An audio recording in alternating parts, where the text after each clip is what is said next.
पार्वती जी ने केवल राहु को देखा और राहु की आंख में से आंसू बहने लगे। भगवान शंकर को क्रोध आ गया। इतना क्रोध देवाधिदेव महादेव को आया, इतना क्रोध आया, इतना क्रोध आया कि क्रोध के कारण जैसे शंकर भगवान को क्रोध आया था और ब्रह्मा जी के समय पर नख से अपने पैर के अंगूठे के नख को तोड़ा और काल भैरव को प्रकट करा, काल भैरव से कहा कि ब्रह्मा का सिर काट दो, ऐसे ही शिव जी को जलंधर का विवाह प्रस्ताव जो राहु लेकर आया था उसको देखकर क्रोध आ गया। और इतना क्रोध मेरे महादेव को आया कि उनके क्रोध से एक गण प्रकट हो गया।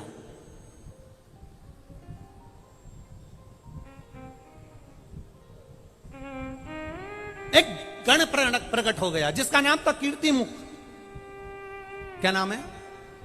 कीर्तिमुख। एक गण प्रकट हुआ। गण ने पूछा मैं कौन?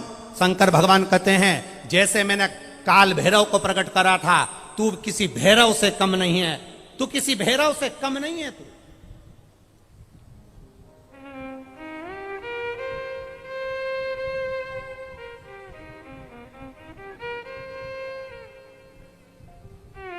तू किसी भैरव से कम नहीं है।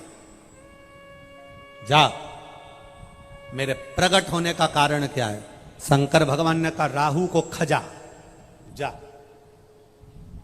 इस राहु को खा ले।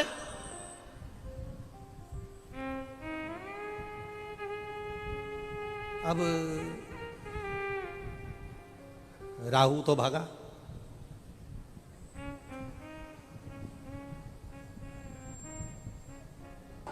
जलंधर और पार्वती के विवाह प्रस्ताव को जो लेकर आया था वो राहु भागा। अब पीछे पीछे कीर्तिमुख भागता गया। भागते भागते राहु जलंधर के पास पहुंचा। मेरे प्राण कैसे बचेंगे? जलंधर ने कहा यहां से जा, अगर मुझे देख लिया तो मुझे खा जाएगा, चल यहां से। जलंधर ने भी भगा दिया। भागते भागते सब दूर गया। ब्रह्मा जी के पास में गया, इंद्र के पास गया, नारायण के पास गया, सब दूर जाकर आया, पर उसके प्राण बचाने वाला कोई नहीं था, कोई नहीं था। भागते भागते भागते भागते आखिरी में उसने देख लिया कि कोई प्राण नहीं बचा रहा। तब शंकर जी के एक शिवालय में जाकर बैठ गया।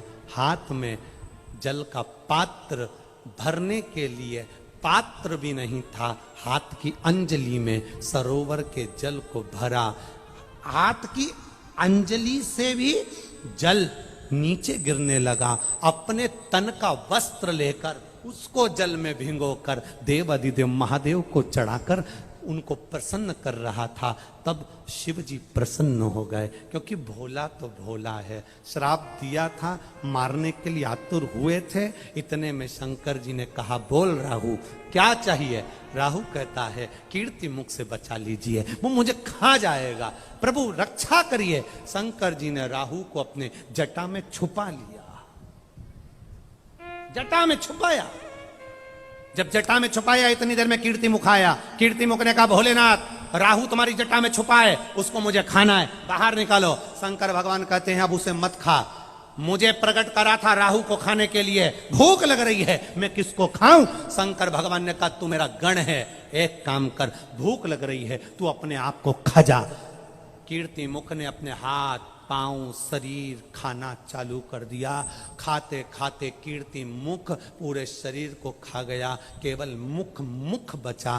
तब शंकर भगवान से कहता है मेरे मुख का क्या करूं? शिव जी कहते हैं चिंता मत कर, तू मेरा गण है, मेरे कहने को तूने माना है, मेरे कहने पर तू अपना पूरा शरीर खा गया। तेरा ये मुख काल भैरव का एक स्वरूप कीर्तिमुख के नाम से रहेगा। पूरे मृत्यु लोक में जितने देवालय, जितने शिवालय, जितने मंदिर रहेंगे, उस मंदिर के गेट पर तेरा मुख लगाया जाएगा। कभी भी आपने एक मुख मंदिर के गेट पर देखा होगा? जीवान बाहर निकली है, भयंकर सा मुख है। किसी किसी मंदिर में तुमने देखा होगा दरवाजे पर बिल्कुल बीच में लगा हुआ वो मुख नजर आता है। वो शंकर भगवान ने जिसको प्रकट करा था वो कीर्तिमुख था। शिव जी ने कहा सुन कीर्तिमुख, तू काल भैरव का स्वरूप रहेगा, तू भैरव का स्वरूप रहेगा।